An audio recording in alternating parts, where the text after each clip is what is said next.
के जल से तेरे पुत्रों का उद्धार हो सकता है, अन्यथा नहीं।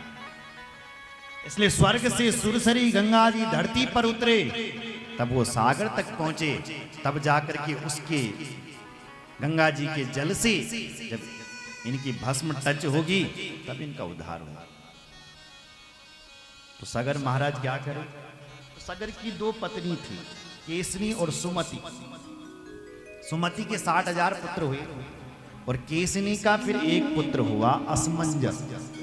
असमंजस के पुत्र हुए अंशुमान और अंशुमान के पुत्र हुए दिलीप और दिलीप के पुत्र हुए भगीरथ। इन सबने तपस्या करी, तब भागीरथ ने जब कठोर तपस्या करी तब भागीरथ के प्रताप से भागीरथी मां गंगा जी प्रकट हुई और गंगोत्री से चल करके सागर तक पहुंची और सबका उद्धार करके सगर पुत्रों का भी भगवती गंगा ने उद्धार कर लिया। बोलो गंगा मैया की जय।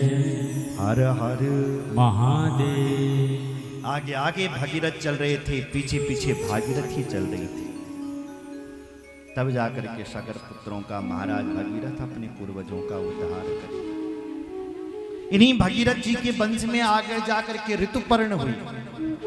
ऋतुपर्ण जी के सौदास हुए, सौदास के अस्मद हुए, अस्मद का बेटा नारी कवच हुआ, नारी कवच का पुत्र खटवांग हुआ, खटवांग का पुत्र दिलीप, दिलीप के पुत्र रघु जिससे चला रघुवंश, रघु के बेटा अज और अज के बेटा हुए दशरथ और दशरथ जी के यहाँ 4 पुत्र हुए राम, लक्ष्मण, भरत और शत्रुघ्न। अब कथा वहीं पर आ गई कि गोस्वामी जी कहते हैं अवधपुरी में एक राजा, अवधपुरी रघुकुल मणि राहु, अवधपुरी रघुकुल मणि राहु, वेद विदित तेहि दशरथ नाहु, वेद विदित तेहि दशरथ नाहु, वेद विदित तेहि दशरथ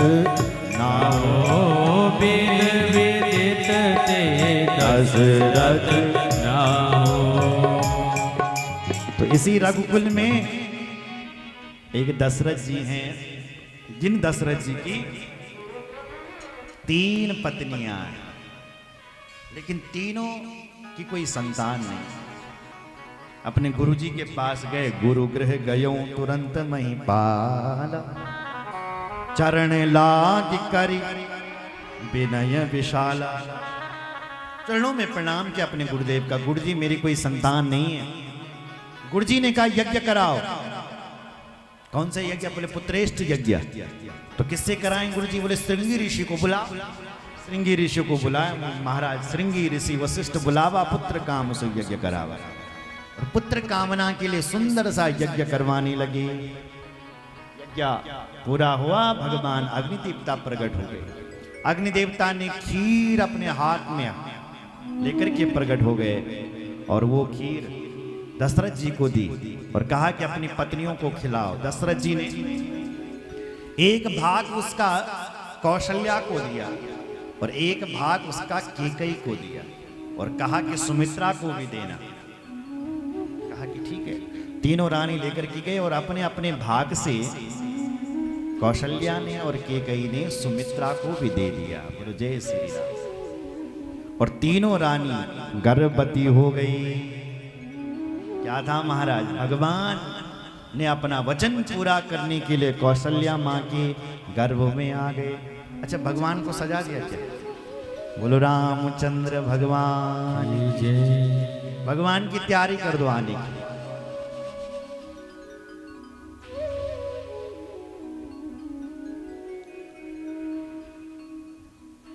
राम जी आएंगे ना, प्रकट हो रहे राम जी। कौशल्या माता गर्भवती हो गई।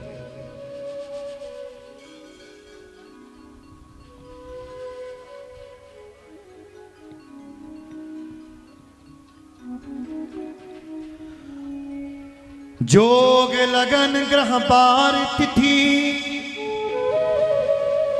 सकल भय अनुकूल।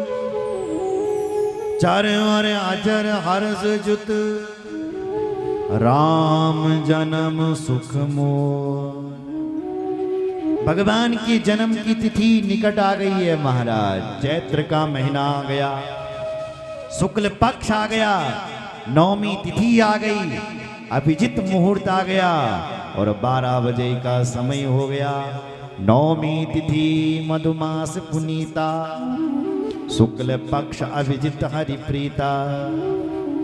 अभिजित मुहूर्त, नौमी तिथि, मधुमास और मध्य रात्रि 12 बजे का समय हो गया। शीतल मंद सुरभि बहुबाहु, सुंदर सुंदर शीतल का वातावरण हो गया। और वहां पर भगवान अपनी कौशल्या मां के सामने चतुर्भुज नारायण के रूप में प्रकट हो गए। बोलो लक्ष्मी नारायण भगवान की जय। भगवती कौशल्या भगवान की स्तुति करने लगी। अय प्रगट कृपाला दीन दयाल, कौशल्या हितकारी। भय प्रगट कृपाला दीन दयाला, कौशल्या हितकारी। भय प्रगट कृपाला दीन दयाला, कौशल्या हितकारी। भय प्रगट कृपाला दीन दयाला, मध्यरात्रि 12 बजे भगवान प्रकट। हर्षित महतारी मुनि मनहारी, अद्भुत रूप विचारी।